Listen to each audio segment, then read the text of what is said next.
રાજકોટ જિલ્લાના ધોરાજીથી ઉપલેટા પોરબંદર તરફ જવાના રસ્તા ઉપર જતા ભાદર નદી નજીક પસાર થતા 3 જેટલા પુલ જે જોખમી અને જર્જરિત હાલતમાં છે, તાત્કાલિક ધોરણે સમારકામ કરવામાં આવે તેવી લોકો દ્વારા માંગ કરવામાં આવી।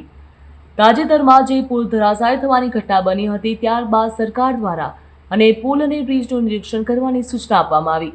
જાણે સરકારની આ સૂચનાઓ ધોરાજીના અધિકારીઓ ઘોડીને પી ગયા હોય તેવું લાગી રહ્યું છે। ધોરાજીથી ઉપલેટા પોરબંદર જવા માટે ભાદર નદી ઉપર અને તેની આસપાસમાં જે 2 બ્રિજ છે તે અત્યંત બિસ્માર હાલતમાં જોવા મળી રહ્યા છે। બ્રિજ ઉપર ગાબડા પડી ગયા છે। બ્રિજ ઉપરથી પસાર થવું પણ મુશ્કેલ બન્યું। બ્રિજ ઉપરથી પસાર થતાની સાથે જ બ્રિજ ઉપર ખાડાઓ જોવા મળે છે। ધોરાજીના પૂર્વ ધારાસભ્યનું કહેવું છે કે ધોરાજી ઉપલેટાના પુલ બિસ્માર હાલતમાં છે અને ભાદર નદી ઉપર બ્રિજ પડેલા ગાબડાથી વાહન ચાલકોને મુશ્કેલીનો સામનો કરવાનો વારો આવ્યો છે। અહીંયાથી પસાર થતા વાહન ચાલકો જીવના જોખમે પસાર થઈ રહ્યા અને ખાસ કરીને ભાદર નદી ઉપર જે પુલ બનાવવામાં આવ્યો છે એ વર્ષ 2022માં બનાવવામાં આવ્યો છે। જે પુલ ઉપર સાઈડમાં બનાવેલી સેફટીની દિવાલમાં તિરાડો પડી ગઈ, સ્ટ્રક્ચર પણ નબળું પડી ગયું।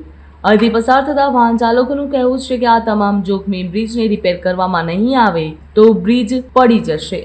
મારું નામ આશીષભાઈ જેઠવા, ધોરાજી સામાજિક કાર્યકર। આજે ધોરાજીમાં જે જૂના ઉપલેટા રોડ ઉપર જે પુલ આવેલા છે 3, એ પુલ ઉપરથી પોરબંદર જવા માટે, ઓખા જવા માટે, દ્વારકા જવા માટે અહીંથી વાહનો પસાર થતા હોય છે। લોડિંગ વાહનો પણ હોય છે અને નાના વાહનો પણ હોય છે। આ પુલની હાલત એવી જર્જરિત હાલતમાં છે કે ક્યારે પુલ ખસી જાય એની કોઈ ગેરંટી નથી। પુલ વાઇબ્રેશન કરી રહ્યો છે ને એમાં મોટા મોટા ગાબડા પડી રહ્યા છે। અને આ જે પુલ છે એ બનીને માત્ર ને માત્ર 3 કે 4 વર્ષ જ થયા છે।